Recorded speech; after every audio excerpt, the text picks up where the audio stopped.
We're going to talk a little bit off topic, actually. We're going to talk about this thing called games and interactivity, and we're going to share some ideas around why we think there's been this trend over the last few years, maybe for much longer than that, that is seeing games and gamification. I mean, not a day goes by where somebody is not having that buzzword thrown at them. So we're an animation and gaming company, and we profoundly believe that to get a change in behavior, what you need to do is you need to get the psychological buy-in. You need to get that kind of emotional shift. So I'm happy to talk to you about that later, but I really much prefer to talk about ideas rather than about ourselves or, in fact, about people or celebrities. We had that chat earlier. And I don't know about you, but the world seems to be filled with a rise in fundamentalism. There's a lot of anger. It's black or white, not the 50 Shades of Grey we prefer. And everywhere we can't seem to deal with all of the complexity that comes at us often, and sometimes it forces us to take these diametrically opposing views in what we believe. And we struggle with it because it's been going on for centuries. These massive narratives that span hundreds of years, cut across regions, devastate countries. And at the core of them, we try and make sense of it by using story. We've always done this. We take situations around us, take complexity, we try and lock in on our understanding, and we try and pass on those messages by wrapping it up in narrative. We love character. We love to be able to relate to characters and be able to, therefore, make sense of that story. And when we were around the braai, we could gauge the interaction with our audience. So the stories kind of took on a life of their own. And we could see what people were responding to, and so we would embellish these stories. And on these stories would take on a life and be passed down through the generations. And then, of course, technology came along. Firstly, the book. Now, the audience and the narrator are separated. But that's okay, because so much narrative is still happening in people's minds. Theatre of the mind. Isn't that the most amazing expression? Where I'm telling you a story, the words leap off the page, and engage our imaginations. That to me is just an amazing thing. And this is how we deal with complexity. It's really a very simple idea. We use narrative, we look at characters, we relate to them, and through that we can give expression to the complexity and the paradox often that we face. And then, of course, along came TV. Okay, so for everyone under the age of 21, the TV used to work like this. At 6 o'clock at night, after having watched this fucking thing for 4 hours, they would briefly show us one channel. It was really great. Okay, so what can we learn from the trends that are happening in digital media or in TV particularly, the modern purveyor of stories?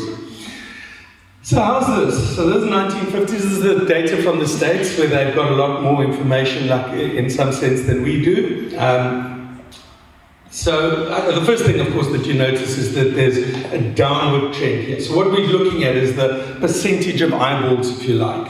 In the 1950s, 70% of people in the States were watching I Love Lucy. So of course there's been a fragmentation, and that's essentially what that line kind of recommends. But look at the kinds of shows that dominated then. Soap operas. An opera. What is an opera? How do you engage with an opera? Apparently, for people who understand these things, you can have an emotional response when you watch an opera. Is that correct? And then, what happened? We got sitcoms. Situational comedy. I want you to imagine that you are in the following situation. Theatre of the mind. Just make that leap. You're now I'm engaging you, becoming more interactive, involved, because I want you to imagine that you're no longer a passive observer of opera, auntie, but you are now involved in the whole interactive experience. Because if that wasn't about character and sitcom, then who the hell knows what Seinfeld was actually about? Okay. And what dominates the ratings now in the last 4 or 5 years, maybe more than that? So, these horrible bloody things, Idols, Amazing Race, call them what you like. And all reality shows have one common characteristic, which is that they are all shit. Yes. Okay, so all reality shows have 2 common characteristics. And they all have a game mechanic at their core.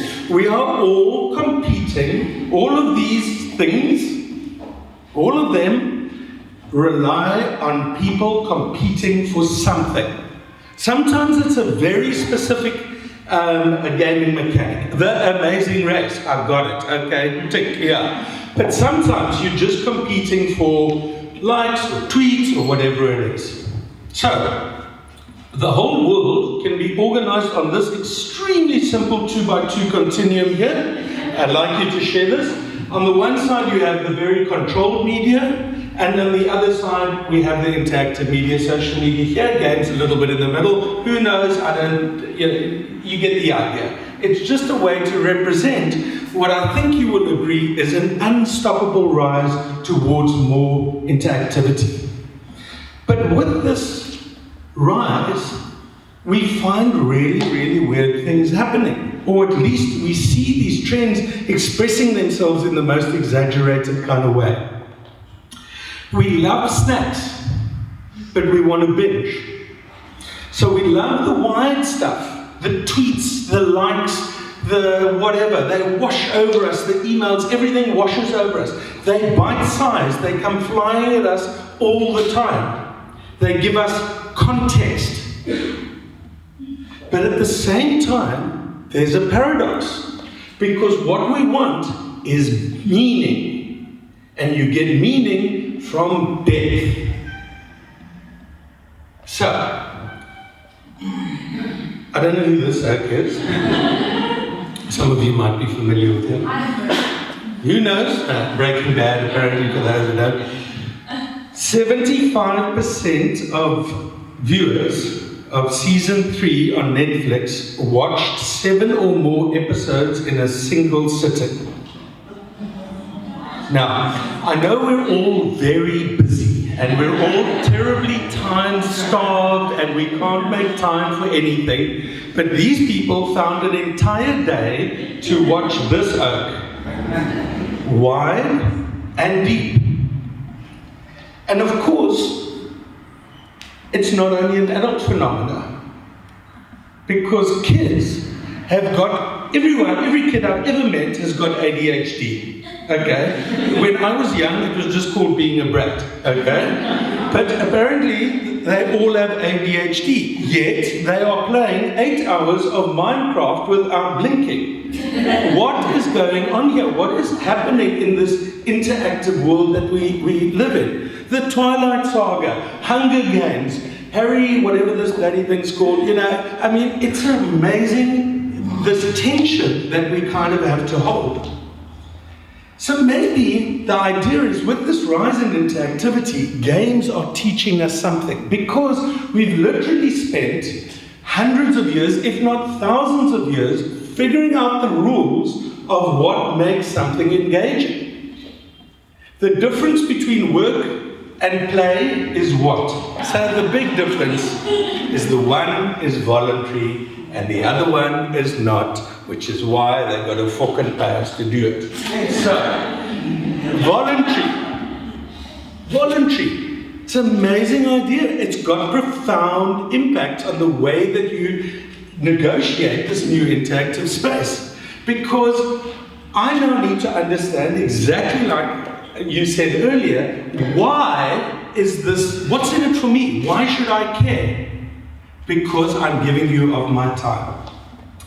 So, games help us make sense of these rules. Check this. Okay, game interface design, gamification. If I hear that again, I'm going to shit myself. Okay, so this is a brilliant design. Up here I can see who all my mates are, I can see what it is that they're doing, I have all of my status bars going on here. These are my digital snacks. The information is there when I need it. But there's this massive narrative which is unfolding in the middle. That's what's going to occupy my mind. The theatre of the mind. You know, isn't that just a simpler way of reconciling one of those paradoxes? And of course, we know the data around this. Gaming in itself is growing exponentially. The type of people who we think are gaming, it's mostly female globally. It's, you know, depending on the game genre that you're speaking about, it's 40 plus. So this is not just two kids sitting on their, you know, parents' couch in their underwear playing, what is it that your kids play? No, just kidding. Minecraft. If you know kids who play Minecraft, go and thank them. Go and spend time watching them play Minecraft. It's teaching them the most incredible skills, problem solving, critical thinking, design thinking, all these incredible, incredible things. And then, of course, there is the reality TV equivalent in gaming. So let me try and explain this to you people who have not seen this before, because it took me a while to get my head around it. All of these people in this arena are watching other people play TV games. They are volunteering, probably paid, to be in there to watch these tournaments. Esports is a massive, massive global phenomenon. There are people in Cape Town who are sitting on their mother's couch in their underpants, earning in excess of 500,000 Rand a year playing TV games, volunteering to play. And they do it over extended periods of time, and they get involved, and these tournaments go on for hours. And of course, that other great voluntary experiment, which is never going to catch on, Wikipedia, has its proxy in gaming. The second biggest wiki in the world is World of Warcraft. So, let me try and explain this to you, because it also took me a while to get my head around this. This is other people writing blogs on how to play this game better and which vantage point in the thing to be. It's bizarre. It's incredible that people are doing it. And what are they really doing? They're talking about story. They're talking about character. They are talking about connecting with people. The same things that we've always wanted. Because ultimately what we want is a sense of control. In gaming, there's an idea called agency. Not the kind of agency you work for, but agency is the ability to control the world around you. My ability to influence my world. And maybe that's why when I'm standing in the queue at the bank, I whip out my phone so that I can have my little fix of Candy Crush or whatever it might be, because in a way I've got control here. I mean, I literally do have a control, but you know, it's that very powerful brain process that is kicking in, that is wanting us. The more noise, the more confusing it is, the more we want agency. And this is a scene from Minecraft, and my personal favorite is that there's this huge battle playing out here, mostly in somebody's mind, I would imagine, because over there is a pig who's watching this all unfold. I would love to know the backstory of that. And so we take our snacks, and so we take this. I put this up mostly because, and again, no discredit to the community of what it takes to build relationships in this new space between companies and their brands. as an example of what I think probably not to do. Let me just read to you that there are 19 ways, 19 I tell you, to give Cheetos a more meaningful presence in your life. This reason, number 19, is because they deserve it. Did somebody get paid to write that? Did they think that it was going to give somebody a sense of, what? I don't understand what marketing director signed off on that process. And if you look at how people are trying to implement new relationships, trying to reinvent the power dynamic where companies had the ability to stand on their pedestals and speak in one direction and basically just put their message out there, and we had no choice but to consume it. We know that the power is shifting quickly. And so this again is where games come in and can be incredibly useful. Because companies, I don't know, I can't join another loyalty scheme because my wallet has not got a place for another bloody plastic card, which is, I don't even know what they do. I've got a Standard Bank U-Counter card. I can't even access the thing. They keep telling me I've got, anyone who can hack into my U-Counter, again, I'll go 50-50 with you with whatever we can find there. So I know what they're trying to do, and I'm sincerely trying to do what every company is trying to do, is to get my loyalty. But if you think about it, really, loyalty is not the input, loyalty is the output.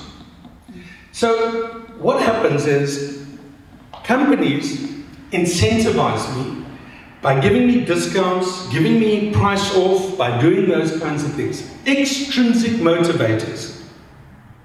But what really motivates people, what really forms lasting bonds, is the soft, fluffy things. I want to be heard. I want to be seen. I want to be valued. Think about a friend that you are trying to become loyal to, or get them to be loyal. You see, even the words don't make any sense.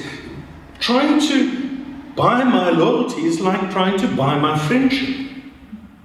How bizarre a concept is that in the new power world, where what you want to do is demonstrate the true connectedness, the true sense that you value in me, and loyalty will be the outcome of that process. So games, as I said, are voluntary activities that are driven mostly by intrinsic motivators. Sense of achievement, sense of sharing, sense of power, sense of connectedness.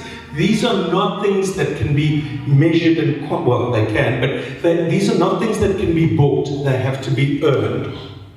And that, to me, is one of the real powers about why gaming can help us deal with how to make our engagements more effective, why they can make them more enjoyable, and why they can help us with this newfound power, this newfound agency, create narratives that we would want to be part of, not have narratives forced down on us.